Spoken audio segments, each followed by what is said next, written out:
दोस्तों political science का एक इंपॉर्टेंट क्वेश्चन है कि भारत में आरक्षण नीति की आवश्यकता, उद्देश्य और प्रभावों का मूल्यांकन कीजिए।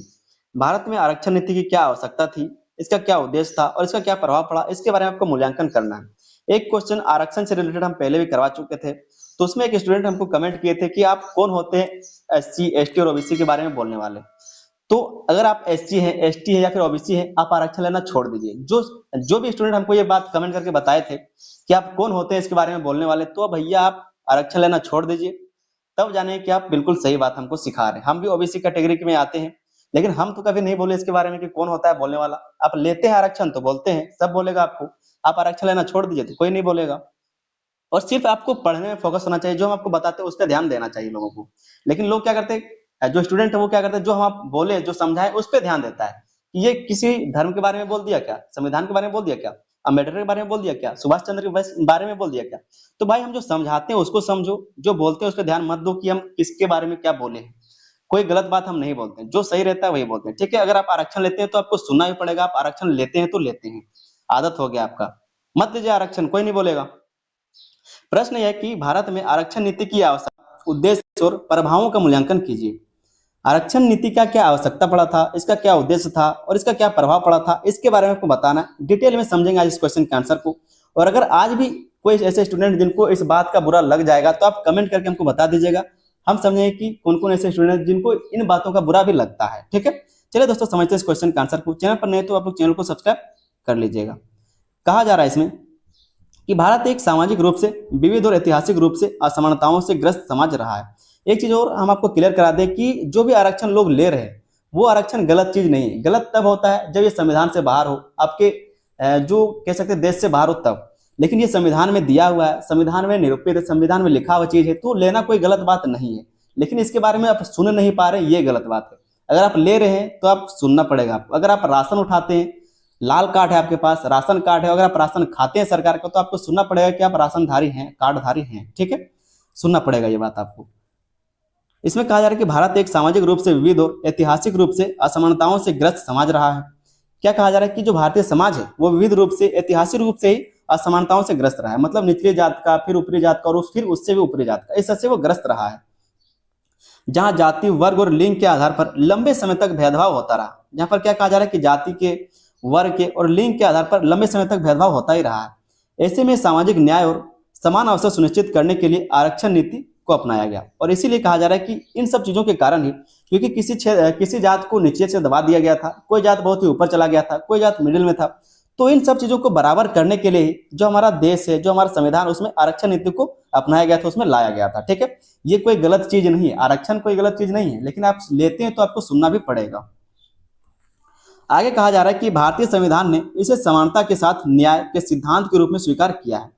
भारतीय संविधान ने इसे समानता के साथ न्याय के सिद्धांत के रूप में स्वीकार किया है, ताकि कमजोर वर्गों को वास्तविक समान अवसर मिल सके। और जो कमजोर वर्ग थे, जिनको सदियों से दबाया जा रहा था, जो दबे कुचले लोग थे, ताकि वो जो दिशा बढ़ रहा है, या फिर जो कह सकते जो धारा बह रही है लोगों का, जो रईस लोग हैं या फिर कह सकते जो उच्च वर्ग के लोग हैं, जो उस धारा में वो बह रहे हैं, उसी धारा को वो भी अपना सके, उस धारा के साथ वो चल सके, इसके लिए आरक्षण को लाया गया था। आरक्षण की आवश्यकता इसलिए पड़ी थी। ठीक है, ताकि जो लोग यहाँ पर बैठे हुए हैं और जिनको दबा करके यहाँ रखा गया, अगर इनको आरक्षण दे दिया जाए, अगर इनको सीढ़ी दे दिया जाए या फिर इनको लिफ्ट लगा दिया जाए, तो ये क्या करेंगे, इसके साथ वो जा सकेंगे। और इसी के लिए क्या है, तो ये काम किया गया था, आरक्षण को लाया गया था। ठीक है, इस चीज को आपको ध्यान में रखना है। गलत चीजों को नहीं समझना, आपको जो सही चीज जो हम आपको बताते हैं उसको समझना है। ठीक है, गलत चीजों में मत फंसिए। आगे हम लोग देखेंगे आरक्षण नीति की आवश्यकता क्या होती है। आरक्षण नीति की आवश्यकता क्या पड़ी उसको हम लोग समझते हैं। पहले उसकी आवश्यकता वो ऐतिहासिक अन्याय में सुधार।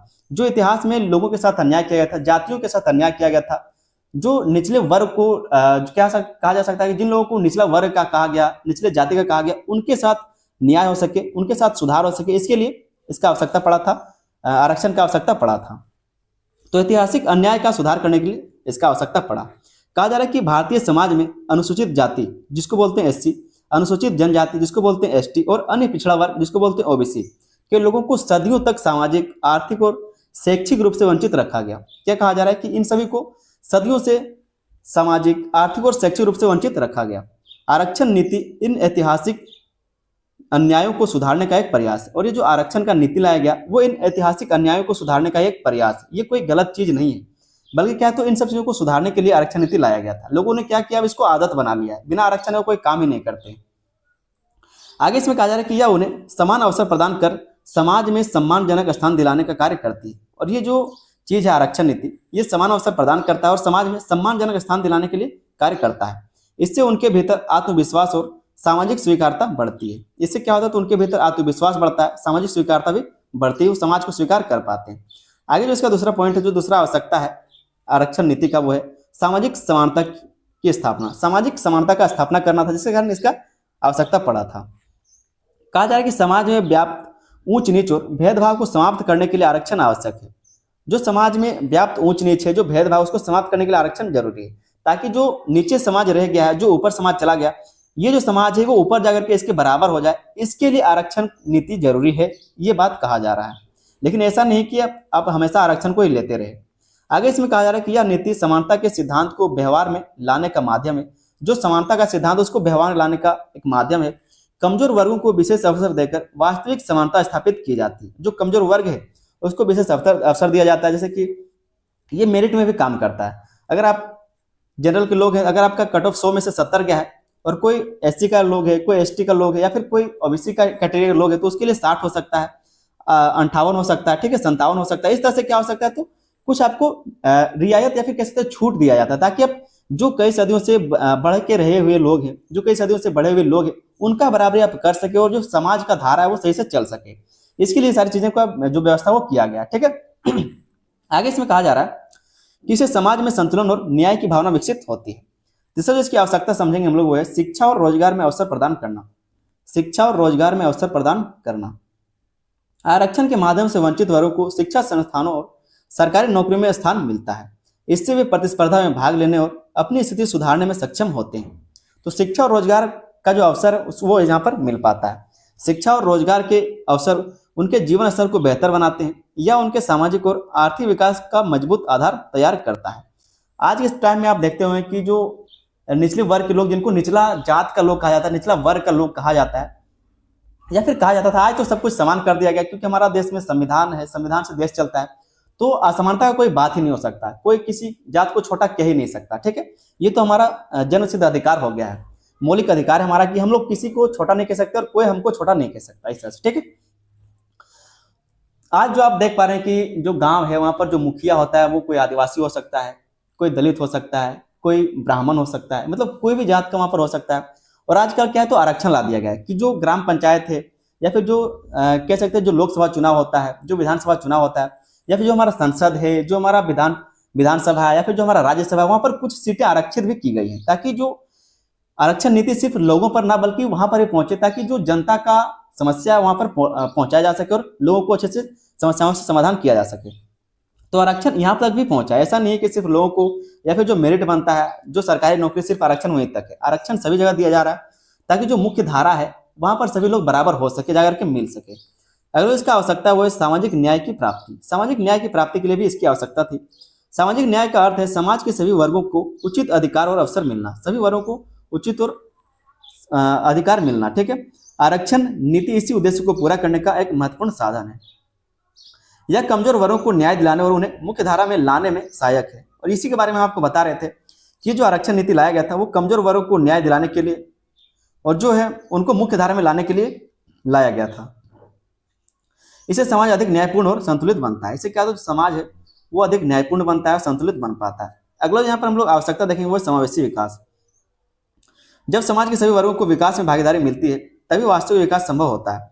इसलिए कहा जा रहा है कि अगर मान लीजिए जो छोटे लोग हैं, जो छोटा बच्चा है और जो बड़ा व्यक्ति है, जो छोटा बच्चा है उसको अच्छे से पढ़ाना पड़ेगा, जो कह सकते हैं कि अच्छा चीज खिलाना पड़ेगा, तभी तो वो बड़ा व्यक्ति का बराबरी कर पाएगा, क्योंकि वो तो बड़ा हो चुका है। तो इसको सही से अगर देख रेख करेंगे तभी तो वो उसका बराबरी कर पाएगा। तो उसी तरह से लोगों को आरक्षण दिया गया है, जिनको इतिहास के समय से ही दबाया गया था उनको आरक्षण देकर क्या तो मुख्य धारा में लाने का काम किया जा रहा है। आरक्षण नीति यह सुनिश्चित करती है कि कोई भी वर्ग विकास से वंचित ना रहे। यह सभी को आगे बढ़ने का अवसर प्रदान करती है। इससे राष्ट्र का समग्र और संतुलित विकास संभव होता है। आगे देखते हैं हम लोग आरक्षण नीति के क्या उद्देश्य थे। इसका क्या उद्देश्य था, आवश्यकता को हमने समझ लिया, अब उद्देश्यों को देखते हैं कि इसका उद्देश्य क्या था आरक्षण नीति लाने का। पहला है समान अवसर प्रदान करना। आरक्षण का मुख्य उद्देश्य सभी नागरिकों को समान अवसर प्रदान करना था। क्या तो सभी जो नागरिक उनको समान अवसर प्रदान करना है। यह उन वर्गों को विशेष सुविधा देता है जो पहले से ही पीछे है, जो पहले से क्या तो बहुत पीछे है। इससे प्रतियोगिता में संतुलन स्थापित होता है। हर व्यक्ति को अपनी क्षमता के अनुसार आगे बढ़ने का मौका मिलता है। इससे क्या होता है, तो हर व्यक्ति को अपनी क्षमता के अनुसार आगे बढ़ने का मौका मिलता है। अगर कुछ लोगों को बहुत कह सकते हैं कि जो कुछ जातियों को, कुछ वर्गों को बहुत समय से दबाया गया है, तो उनको थोड़ा सा क्या तो रियायत छूट दिया गया ताकि आप मुख्य धारा के साथ मिल सके और सभी को समान अवसर मिल सके। जो अधिकारी पहले से वहाँ पर बैठे हुए हैं, अगर जिनको निचला कहा जाता है, अगर उनका अधिकारी वहाँ पर जाके बैठेगा तभी तो बराबरी हो पाएगा। तो इसी तरह से आरक्षण दिया जा रहा था, आरक्षण लिया जा रहा है और कुछ समय तक ये आरक्षण अभी और चलेगा ताकि जो मुख्य धारा वहाँ पर समाज जो है पूरा मिल सके। अगर जो इसका उद्देश्य वो है सामाजिक और आर्थिक उत्थान, सामाजिक और आर्थिक उत्थान। आरक्षण के माध्यम से कमजोर वर्गों की सामाजिक और आर्थिक स्थिति को सुधारने का प्रयास किया जाता है। उन्हें शिक्षा, रोजगार और संसाधनों तक पहुंच प्रदान की जाती है। इससे उनका जीवन स्तर धीरे धीरे बेहतर होता है। यह दीर्घकाल में गरीबी और असमानता को कम करता है। यह क्या करता है, तो दीर्घकाल में गरीबी और असमानता को कम करता है। दोस्तों बैकग्राउंड में कुछ आवाज आ रहा है तो आप उस पर ध्यान मत दीजिए, पीछे क्या है तो काम चल रहा है, ठीक है, बगल में काम चल रहा है, इसी कारण आपको बैकग्राउंड में कोई आवाज आ सकता है। दूसरा जो पॉइंट है वो है प्रतिनिधित्व सुनिश्चित करना। प्रतिनिधित्व सुनिश्चित करना भी इसका एक उद्देश्य था। सरकारी सेवाओं, शिक्षा संस्थानों और राजनीतिक संस्थाओं में पिछड़े वर्गों का उचित प्रतिनिधित्व सुनिश्चित करना इसका उद्देश्य था। हम आपको यही बात पहले बताए थे कि सभी जगहों पर क्या है तो आरक्षण दिया जा रहा है ताकि क्या करे, जो पिछड़े वर्ग हैं, जो उचित प्रतिनिधित्व वो सुनिश्चित किया जा सके। इससे निर्णय प्रक्रिया में सभी वर्गों की भागीदारी बढ़ती है। यह लोकतंत्र को अधिक समावेशी बनाता है। ये क्या करता है, तो लोकतंत्र को अधिक समावेशी बनाता है। साथ ही शासन में संतुलन और न्याय सुनिश्चित करता है। ये सब क्या, तो इसका कुछ उद्देश्य था। चौथा जो इसका उद्देश्य था वो था भेदभाव को समाप्त करना। जो आरक्षण नीति, इसका चौथा जो उद्देश्य वो है भेदभाव को समाप्त करना।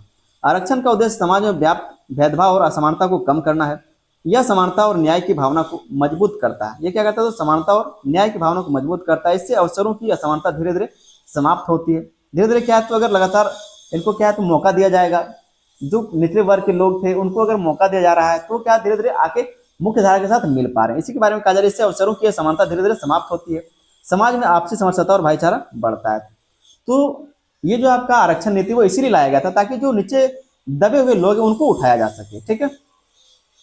पांचवा जो इसका उद्देश्य वो है आत्मनिर्भरता और सशक्तिकरण। आत्मनिर्भरता और सशक्तिकरण। आरक्षण नीति लोगों को आत्मनिर्भर बनाने का अवसर देती है। क्या करता है, तो जो आरक्षण नीति है वो लोगों को आत्मनिर्भर बनने का अवसर देती है।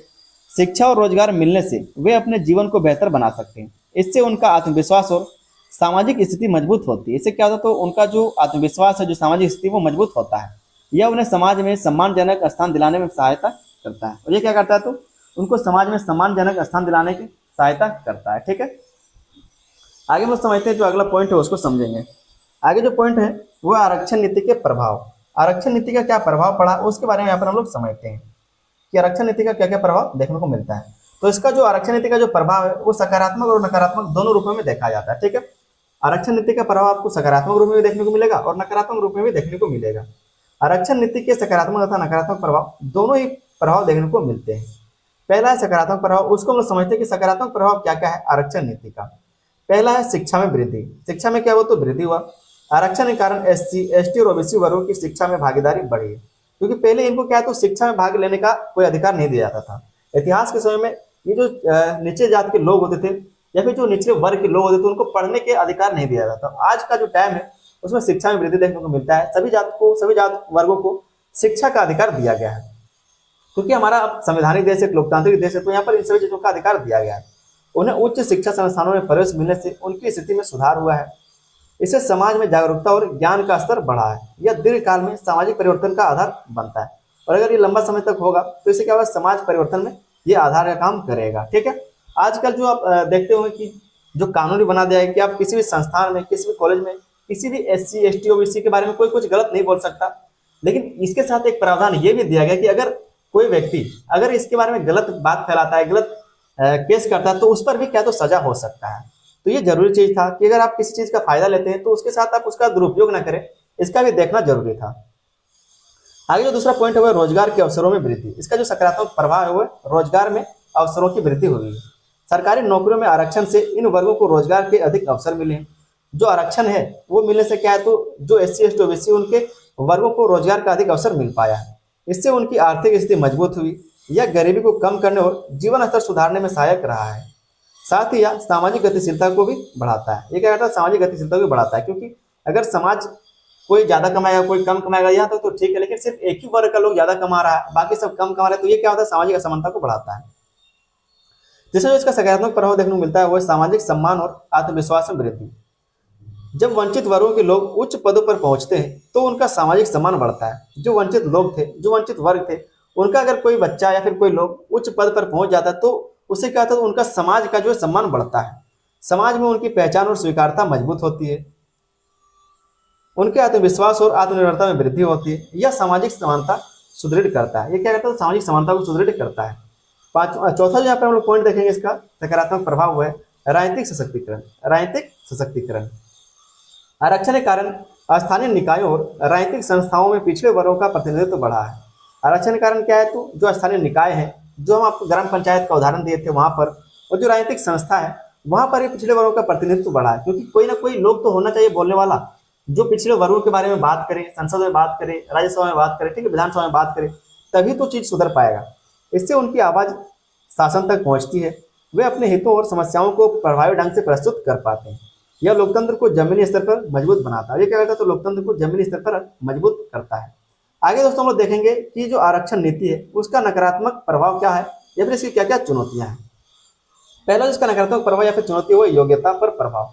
ये मेरिट पर प्रभाव डालता है। कुछ लोगों का मानना है कि आरक्षण से योग्यता और प्रतिस्पर्धा प्रभावित होती है।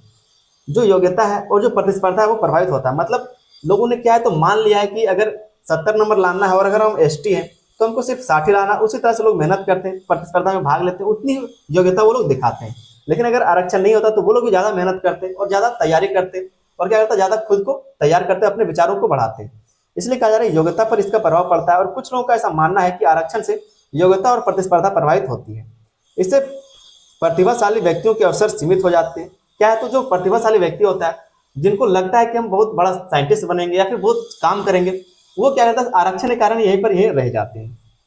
हालांकि इसका उद्देश्य समान अवसर देना है, फिर भी यह बहस का विषय बना हुआ है। इसका जो उद्देश्य है आरक्षण नीति का वो क्या है, तो समान अवसर देना है, लेकिन फिर भी ये बहस का विषय बना हुआ है, क्योंकि ये बनता है, लोगों को क्या लगता है, कोई अगर आरक्षण के बारे में बात करता है तो लोगों को बुरा लग जाता है, जबकि नहीं लगना चाहिए।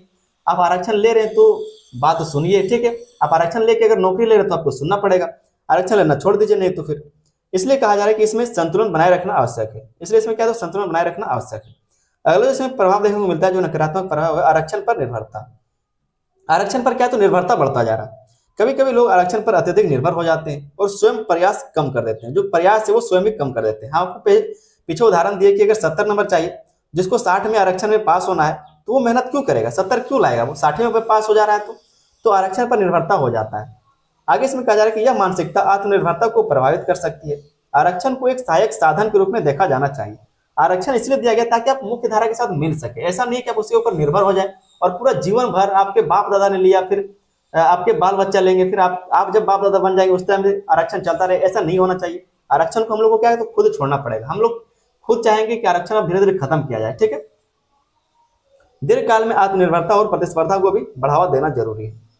दीर्घकाल में कहा जा रहा है कि अगर ये जो समय अंतराल है, जब लंबा समय हो जाएगा और 50 साल अगर हो जाएगा, तो उसके बाद क्या, तो जो आत्मनिर्भरता है, जो प्रतिस्पर्धा है, उसको बढ़ावा देना चाहिए। आत्मनिर्भरता पर जो आरक्षण नीति है उस पर ज्यादा दिन तक निर्भर नहीं होना चाहिए। अगला यहाँ पर हम लोग देखेंगे नकारात्मक प्रभाव है क्रीमी लेयर की समस्या।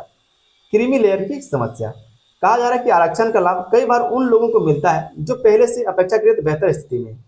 कई बार आरक्षण का जो हक है उनको मिल जाता है, जो रईस लोग हैं, जिनके पास पैसा है, फिर वो खुद को गरीब बता करके क्या, तो आरक्षण का लाभ ले लेते हैं। तो जो क्रीमी लेयर का लाया गया वो इसमें क्या है, तो एक नकारात्मक प्रभाव देखने को मिलता है। इसमें वास्तविक जरूरतमंद लोग पीछे रह जाते हैं। जो जरूरतमंद लोग हैं, जिनको आरक्षण हकीकत में जरूरत था, वो लोग क्या, तो पीछे रह जाते हैं। कई बार आप देखते हो कि गरीब से गरीब लोग के पास राशन कार्ड नहीं होता, गरीब से गरीब लोग के पास पैन कार्ड नहीं बना पाते वो लोग, गरीब से गरीब लोगों को क्या, तो आरक्षण नहीं मिल पाता, वो लोग जातीय आवास नहीं बना पाते। तो जो हकीकत में जो जरूरतमंद लोग हैं उन तक ये चीज नहीं पहुंचता, और जिनके पास पैसा है, जिनके पास संपत्ति, उनके पास ये पहुंच जाता है। तो यह नीति की प्रभावशीलता को कम करता है। इसलिए लाभ के सही वितरण का विशेष ध्यान देना चाहिए। लाभ का जो सही वितरण उस पर विशेष ध्यान देना चाहिए। अगला जो यहाँ पर नकारात्मक प्रभाव देखने को मिलता है वो सामाजिक विभाजन। सामाजिक विभाजन, आरक्षण के कारण कभी कभी समाज में वर्गों के बीच तनाव और असंतोष बढ़ता है। ये चीज हम आपको बताए थे, और पिछला जो हमारा क्वेश्चन था उसमें भी हम ये चीज को बताए थे, तो लोगों को बुरा लग गया, स्टूडेंट को बुरा लग गया। कुछ लोग इसे असमानता या विशेषाधिकार के रूप में देखते हैं। यह सामाजिक एकता को प्रभावित कर सकता है, इसलिए संतुलित और न्यायपूर्ण नीति का पालन आवश्यक है। तो इस तरह से कुछ इसके सकारात्मक और नकारात्मक दोनों प्रभाव देखने को मिलते हैं। आगे एक छोटा सा निष्कर्ष को देख लेते हैं। कहा जा रहा है कि आरक्षण नीति भारतीय समाज में सामाजिक न्याय और समानता स्थापित करने का एक महत्वपूर्ण साधन है। हालांकि इसके कुछ नकारात्मक पहलू भी हैं, लेकिन इसके सकारात्मक प्रभाव भी अधिक व्यापक और गहरे हैं। इसके जो सकारात्मक प्रभाव भी अधिक व्यापक और गहरे बताए जाते हैं। उम्मीद करते दोस्तों क्वेश्चन का आंसर आपको समझ में आ गया होगा। अगर आज का वीडियो में किसी को हाथ पहुंचा हो तो आप हमको कमेंट करके बताइए कि हम कहां पर क्या गलत बोले। ठीक है, एक स्टूडेंट थे जिन्होंने बताया था हमको कि आप SC ST OBC के बारे में बोलने वाले होते कौन है। तो कौन नहीं बोलेगा भाई साहब, सब कोई बोलेगा। आप भी बोलते होंगे अगर आप आरक्षण लेते होंगे तो। चैनल पर दोस्तों नए तो आप लोग चैनल को सब्सक्राइब कर लीजिएगा। वीडियो पसंद आए तो वीडियो पर लाइक कर अपने दोस्तों में इसको शेयर भी कर देना है। ठीक है, मिलते हैं किसी अगले वीडियो में, तब तक के लिए धन्यवाद। जय हिंद।